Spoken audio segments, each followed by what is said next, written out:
Good morning, everybody. I wanted to have this time. I appreciate everybody showing up at least to listen and interact. I thought it was, really important to do this in person, and have a conversation with everybody and be able to, do that in this type of form.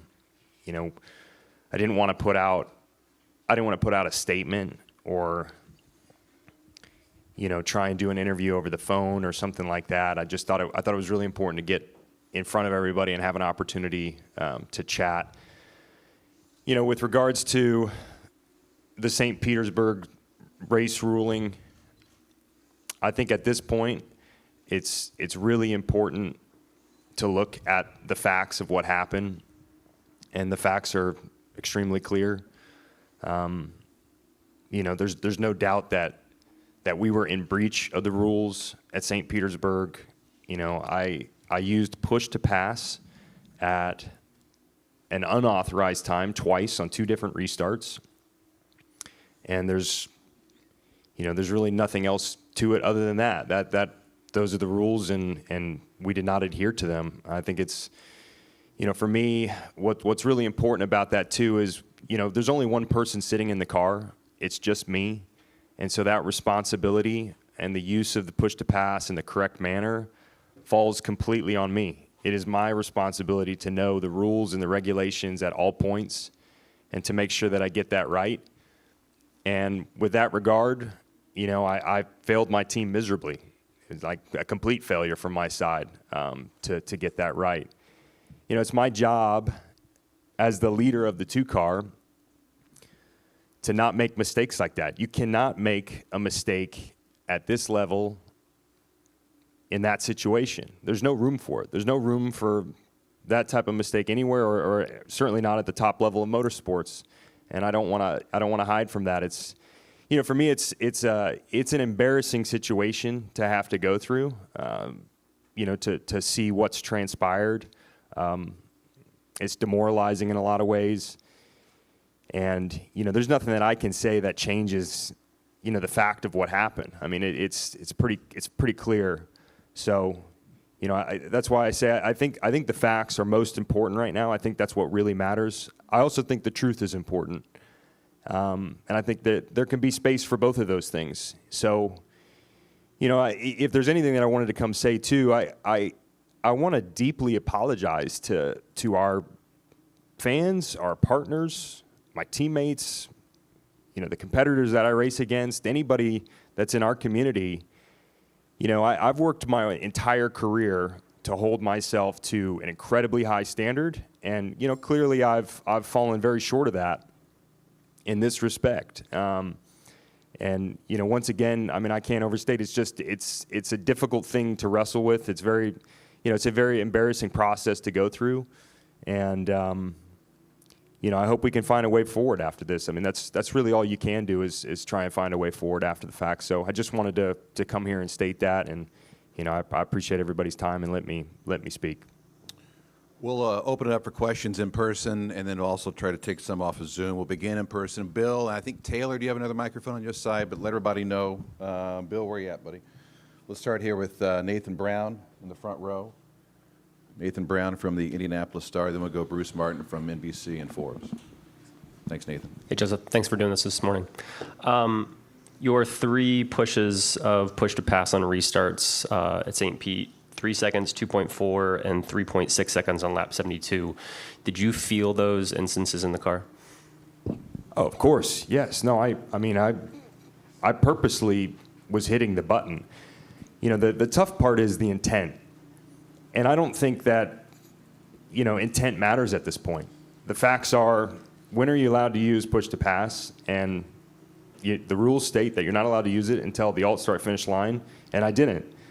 So, yeah, it's very easy to tell when you're using the button. I know when I push the button. It's not anything that I would try and hide behind. It's also very obvious when you're using the button. It comes up on my dash. There's onboard cameras.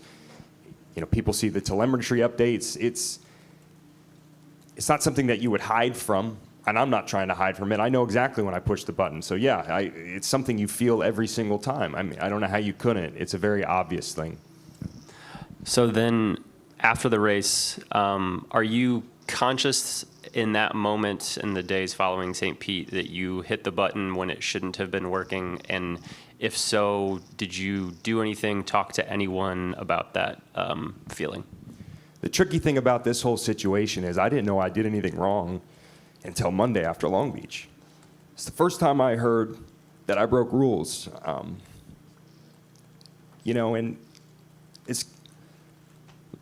I knew if getting to this part was going to be difficult for me. You guys you can call me every name in the book. You can call me incompetent. You can call me an idiot.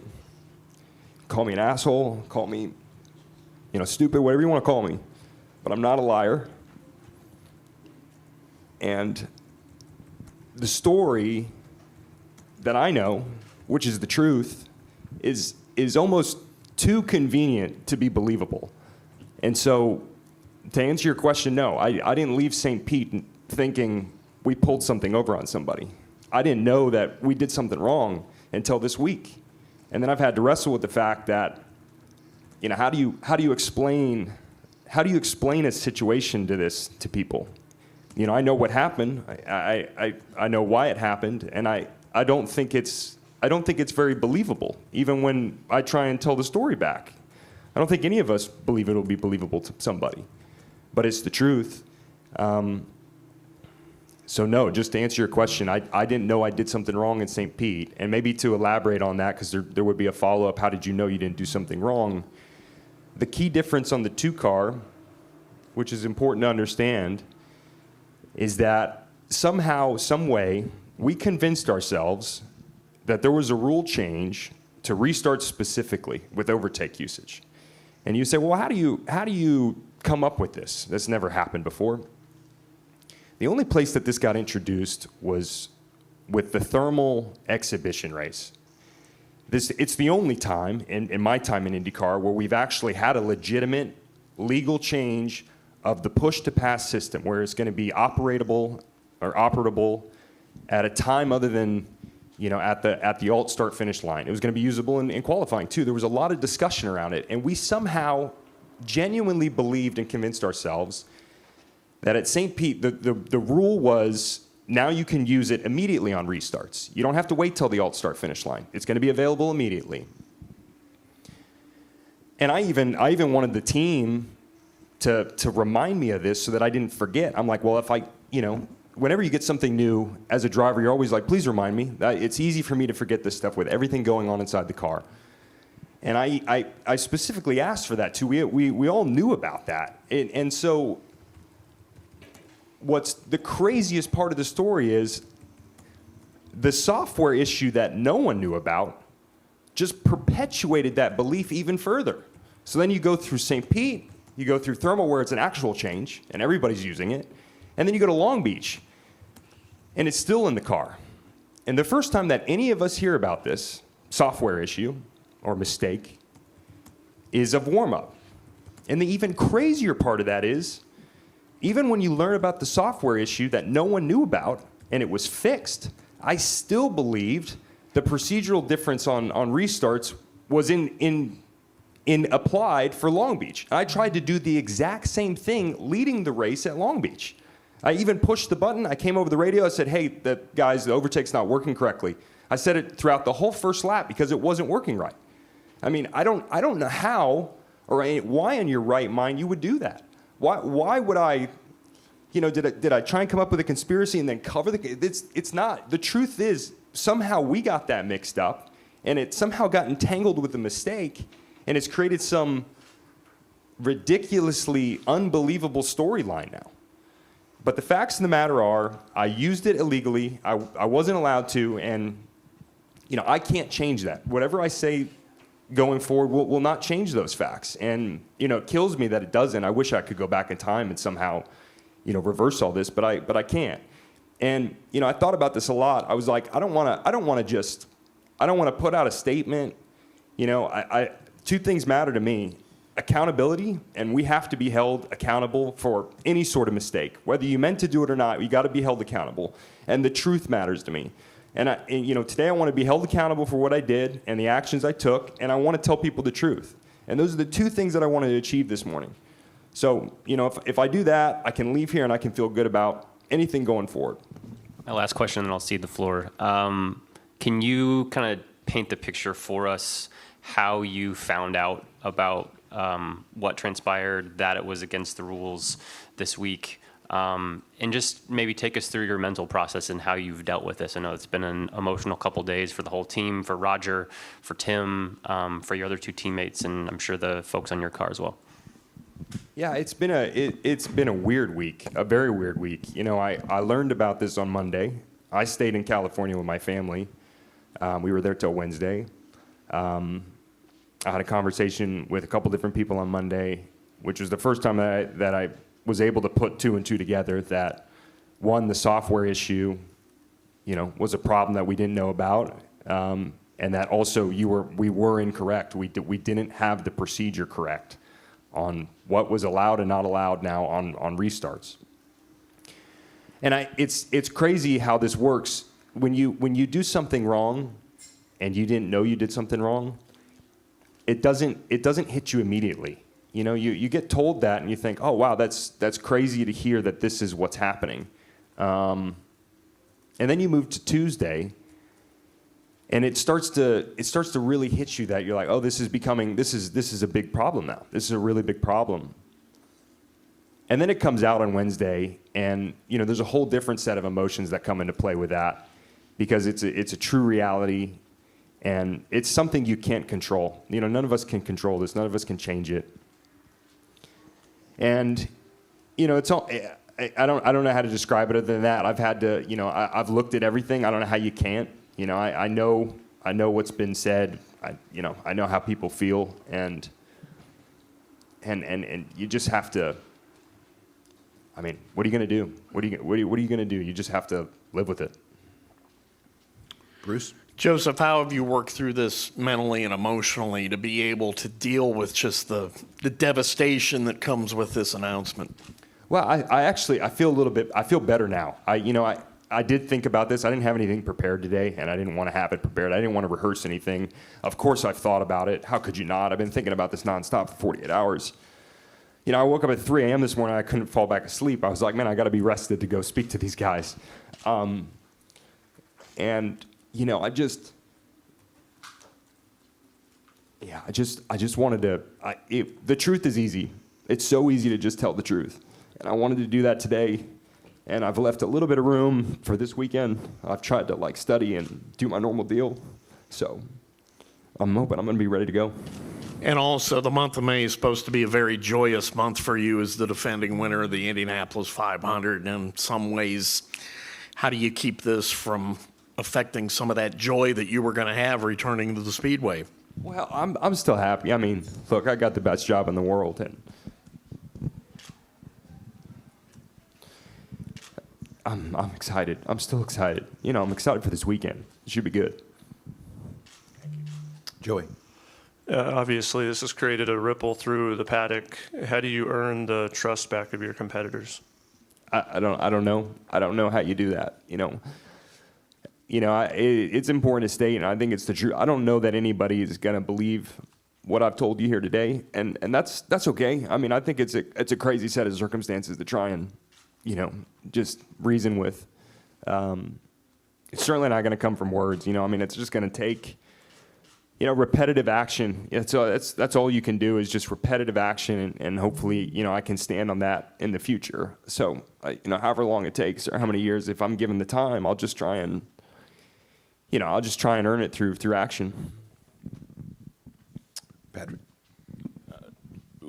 At St. Petersburg, when you were getting on the button, again, with you misunderstanding the procedure, et cetera, did you presume everybody else was also using it, or did you think you had a competitive advantage? Yeah, I mean, we all use it differently at different times. I didn't know what everybody else was doing, but, if this is a procedure change, the one thing you don't want to do is not be on top of that.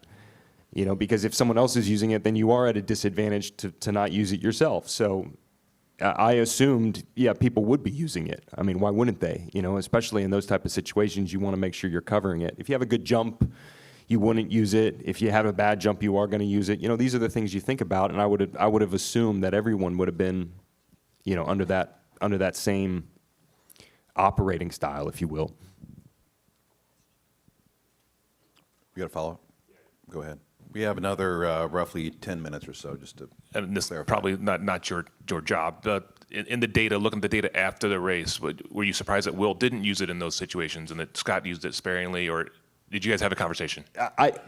That's not data that you, just to be really clear for everyone here, that's not data that you look at after the race. I don't look at, well, first off, I didn't review any of that stuff after the race. I mean, it was a good weekend. I did my notes. I watched the race back. I didn't assume anything was off or anything was different. You know, I mean, there's a reason that Will didn't use it. The only person in car that was under belief that there was a rule change was the 2 car. You know, there's a reason Scott only used it 1.9 seconds too. I mean, he truly is just hitting it out of habit, which does happen. That's also true. I mean, I think I hit the thing 29 times is what's the stat that Tim said. That's all true data. I mean, I've used it like, it's not like, oh, you know, we've also had jokes where you're like, oh, the overtake button, you know, just hit it and maybe it'll work. You know, that's also a true joke that's been stated, but out of habit, it's not unusual for people to hit it before it's activated. I mean, it's very easy to do. I mean, typically that happens right before the alt-start finish line. Maybe you hit it early, right? And you get a denied press and you have to hit it again. That's the most typical case for it. So it's not unusual for someone to just hit it accidentally or hit it out of habit. I mean, there should be, that was my first question this week. It was my very first question. I said, okay, let's go back to the side, because I didn't link these things, right? Like at all. On Sunday morning of Long Beach, I just assumed, I was like, oh, well, we had an issue. I'm learning about this an hour before the race. Okay, no one panicked. There was no deep dive into this. No, I still didn't know that there was anything amiss, certainly not from St. Pete. So, you know, we fix all that, we go through the race. When I learned there was a real issue here, I go, how is this possible? Like, who safeguards this stuff? And then I learned after the fact that this has been possible for anybody at any point. So it's also not complex. It's very simple. If you break down exactly what happened, it's extremely simple what happened. And anybody could, it kind of baffled me that anybody could have done that. There was no sort of checks and balance in place. And I'm not trying to point the finger at anybody. It doesn't absolve us from anything. But I was shocked to learn that there was no safeguard in place. It was just that this could have happened at any point, and no one knew about it. Follow-ups in person? If not, we'll take 1 or 2 off Zoom. Hang on, Nathan. Yeah, we'll get back to you. Archie O'Reilly, go ahead. Hi, Joseph. I mean, do you think the disqualification is a fair penalty, and do you think that is the right precedent to set from the series? Yes, absolutely. You know, one thing I didn't state, which was important for me to also say, is I do believe the integrity of the series is absolutely paramount. You know, the series has to hold everybody accountable regardless of the circumstance, regardless of the intent, and they've done the right thing, you know, by trying to throw the book at us, and they should. It doesn't matter. It just doesn't matter what the intent was. If you broke a rule, you broke a rule, and you should suffer the consequences. And the series has to uphold that standard. And so it makes me, proud that I'm a part of this series that does that. That's a series I want to be a part of.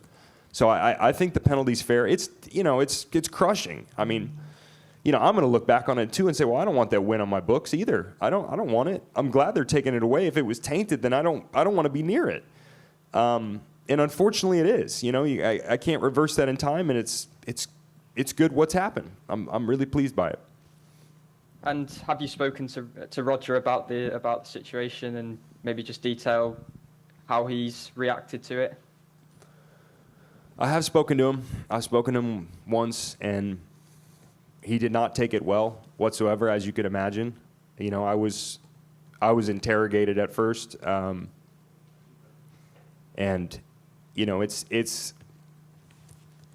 I don't want to speak on his behalf, but I've not met somebody with higher integrity than that man, and I mean that. So, yeah, it wasn't taken well. Thank you, Joseph. Appreciate you doing this. Thank you. Back in person for a couple more follow-ups. We've got 5 minutes left. Go ahead, Nathan. Joseph, following up on that, I know when Roger bought the series and the Indianapolis Motor Speedway in November of 2019, it was a topic of conversation about how can Roger and Team Penske create this wall so that there is no conflict of interest between these two entities.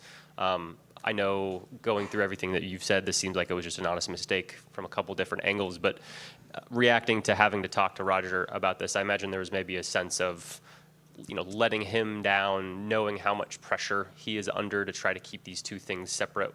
How have you taken that part of all of this? Yeah, it's difficult. I mean, look, I'll repeat, we hold ourselves to a really high standard. Really high standard. I mean, everybody knows that. We don't have any room. We have no room to, deviate from that. And so, whether you meant to make a mistake or you just did, it doesn't matter, if it's by accident or by design, it's not acceptable. And so it's hard to wrestle with it, when it happens, regardless of the circumstances. I can't speak on Roger's behalf, but just from my side, yeah, I think we hold ourselves to a really high standard, and we certainly I can speak for myself. I fell short of it, and I just apologize to anybody that we've offended with it. It's I can't say much more than that. I'm sorry it happened. You told us coming into the season you had gotten off of social media just to try to keep a bit of a tunnel vision. Have you been able to do that in all of this, or has the noise been a little bit tough to avoid? Yeah, the noise has been tough. I don't know how you can't avoid it here. It's impossible. I'm after today though. I think I'll feel better after leaving here. This is what I wanted to do, and I'll be able to get past it once I get back in the car. And there is a lot of, obviously, noise from paddock members, your competitors, team owners, about the believability of all of this. Obviously, we hadn't spoken to you and your side until today, but would you be able to understand from someone else's shoes how this is a little bit tough to believe given the meticulousness that Team Penske is known for? Yeah, definitely. I get it. I'd get it from anybody. I saw Jay Fry for the first time yesterday. He asked me to come see him. And I think he was just being nice. I think he wanted to be a friend.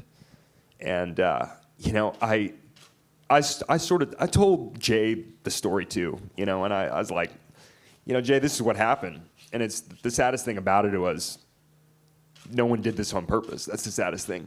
And even me telling Jay the story, I could just tell. I could tell looking at him that even he was having a hard time believing it. And I'm like, you got to be, what are you going to do? If this guy has a hard time believing it, how is anybody going to believe it? And, I can't affect that. I can't affect that. And so after today, I'm not going to concern myself with it because I just can't control it. Bruce, last question. Go ahead. The fact that each OEM assigns an engineer to each car, were you surprised that the OEM engineer that was assigned to your car hadn't discovered this since they have all the data? I think what I would say is I'm not surprised. I mean, no one genuinely believed we had done anything wrong. I mean, no one was looking for something inaccurate. It's not something that just jumps out like a silver bullet. It's easy to, especially now learning how the software piece works. It's something on the team side where it's literally built into your preferences on your dash. There's a digit there that literally sends this signal. I mean, I don't think it's something that we were looking for. I wasn't looking for it. I mean, I would have been, I guess the beautiful thing is that there was an issue in Long Beach. If there wasn't an issue in Long Beach, I would have kept going on my merry way thinking that this was all normal. I mean, that's probably got to be the good thing about it is that we didn't get halfway through the season. Maybe we would have, at that point, or maybe this weekend we would have learned that, look, we got the rule wrong or something like that. I can't predict that, but I don't think anyone was looking for something inaccurate there. I don't know why they would. No one was under the belief that we were doing something inaccurate. And so I don't think that falls on, I don't know that you could put that on anybody else.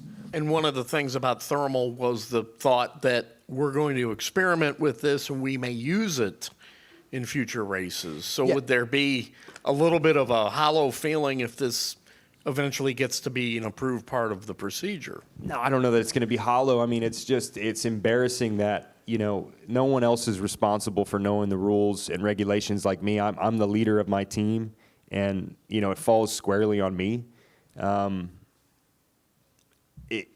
But just to go back to it, it is what happened at Thermal. It's the only way I can see how we got that confused. I mean, I don't know how you confuse something like that. I mean, it did happen at Thermal. It was a thing that was put in place. So it's